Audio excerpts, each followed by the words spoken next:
അവരിന്ന് കൂടി കിട്ടിയ ഒരു കോൺഫിഡൻസ് ആണ് സത്യം പറഞ്ഞാൽ സോഫ ലാബിലേക്ക് ഇന്നെ എത്തിച്ചത്. ഇതൊരു വലിയൊരു സ്പെൻഡാണ് നമ്മൾ ചെയ്യാൻ പോകുന്നത്. അപ്പോൾ ആ ഒരു സ്പെൻഡ് വരുമ്പോൾ ഒബ്വിയസ്ലി അതുമായിട്ട് ബന്ധപ്പെട്ട് നമ്മൾ എന്തായാലും കോട്ട് കാര്യങ്ങൾ എടുക്കും. കാരണം നമുക്കിത് മാർക്കറ്റ് എന്താണ്, ക്വാളിറ്റി എന്താണ്, എല്ലാ കാര്യങ്ങളും നമുക്ക് നോക്കണം.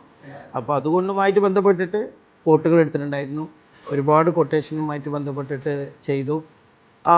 പ്രൈസ് ഏറെക്കുറെ എല്ലാവരും വെച്ച് നോക്കുകയാണെങ്കിൽ കുറച്ചൊരു ലിറ്റിൽ ബിറ്റ് ഹൈ ആണ്, കൂടുതൽ കണ്ടു. ബട്ട് കുറേ ഫീഡ്ബാക്കുകൾ കിട്ടി. നിങ്ങൾ കുറേ കാര്യങ്ങൾ കണ്ടു, നിങ്ങളെ വർക്ക് കംപ്ലീറ്റ് ചെയ്ത കുറേ വീഡിയോസുകളും ഫോട്ടോസുകളും കണ്ടിട്ടുണ്ടായിരുന്നു. പിന്നെ എൻ്റെ കൂടെ എൻ്റെ ഫ്രണ്ട്സിൻ്റെ കുറേ വീടുകൾ യാദൃശികമായിട്ട് അവരോട് സംസാരിക്കുന്ന സമയത്ത് ഇങ്ങനെ ഗൾഫിൽ നിന്ന് ഉള്ള സമയത്ത് ഞാനിങ്ങനെ നിങ്ങളായിട്ടുള്ള കോട്ട് ഇങ്ങനെ അവിടെ നിന്നാണ് നമ്മൾ ഡിസ്കസ് ചെയ്യുന്നത്. എക്സാക്ട്ലി. അപ്പോൾ ആ സമയത്ത് എൻ്റെ കൂടെ എൻ്റെ ഒരു ഫ്രണ്ട് ഉണ്ടായി. അവനും പറഞ്ഞത് നിങ്ങളെടുത്താണ് ചെയ്തത്, ഭയങ്കര ഫീഡ്ബാക്കാണ്. അപ്പോൾ അവൻ്റെ ലൈവ് ഫോട്ടോസും വീഡിയോസും ഒക്കെ കാണിക്കുന്നപ്പോൾ എനിക്ക് കുറച്ചും കൂടി കോൺഫിഡൻസ് കൂടി. പിന്നെ അതൊക്കെ കിട്ടിയപ്പോൾ പിന്നെ ഞാൻ പിന്നെ പ്രൈസിൻ്റെതല്ല, കൂടുതലും ഞാൻ ക്വാളിറ്റി, പ്രൊഡക്റ്റ്, ഇങ്ങനത്തെ കാര്യങ്ങളായിരുന്നു. പിന്നെ ഓൾറെഡി എൻ്റെ വൈഫാണെങ്കിലും എൻ്റെ കസിൻ തന്നെയാണ് ആർക്കിടെക്റ്റ്.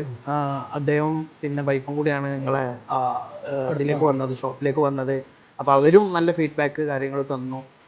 അവർ നിങ്ങളെ മെറ്റീരിയൽസ് കാര്യങ്ങൾ കണ്ടിട്ടുണ്ടായിരുന്നു, പ്രോഡക്റ്റ്സ് കണ്ടിട്ടുണ്ടായിരുന്നു.